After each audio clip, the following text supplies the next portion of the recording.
pjesë atyre gazetarëve që kanë qenë aty, që kanë marrë pjesë, ata janë një nga ata pjesë atyre që kanë rënduar dhe kundër presidentit Trump dhe politikës presidentit Trump, kundër magës dhe kundër të djathtës në Amerikë.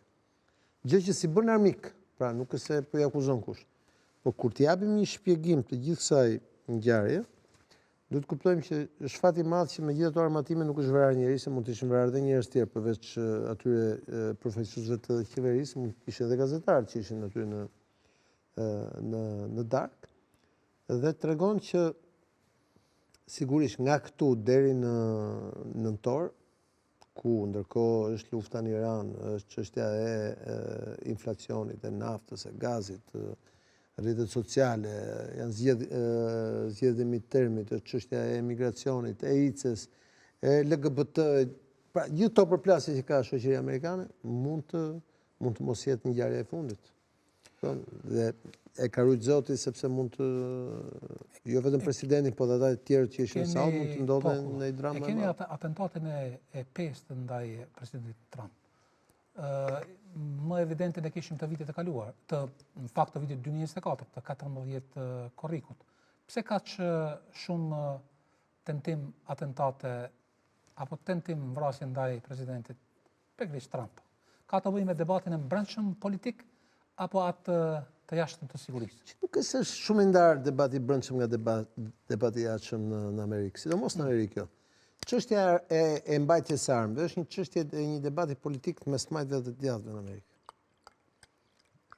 Është çështja mes kishtarëve dhe jo kishtarëve. Është një çështje shumë e ndjeshme në Amerikë kjo çështje. Ka të bëjë edhe me lobin e kompanive të armatimeve? Po ka të bëjë edhe me lobin me industrinë ushtarake. Ka të bëjë. Nuk është se nuk ka të bëjë. Por është një çështje historike mes majtëve dhe djathtëve. Dhe kuptohet që sa herë që vinë zgjedhjet rritet debati. Po Trumpi është një nga ata njerëz cilët ka qenë, edhe pse është duhet pranojmë, është një politikan sui generis, është një president sui generis.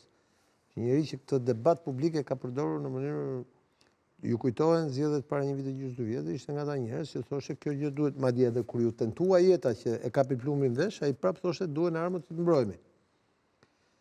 Pra, Amerika është një vend që këto gjëra kanë ndodhur, mund të ndodhin.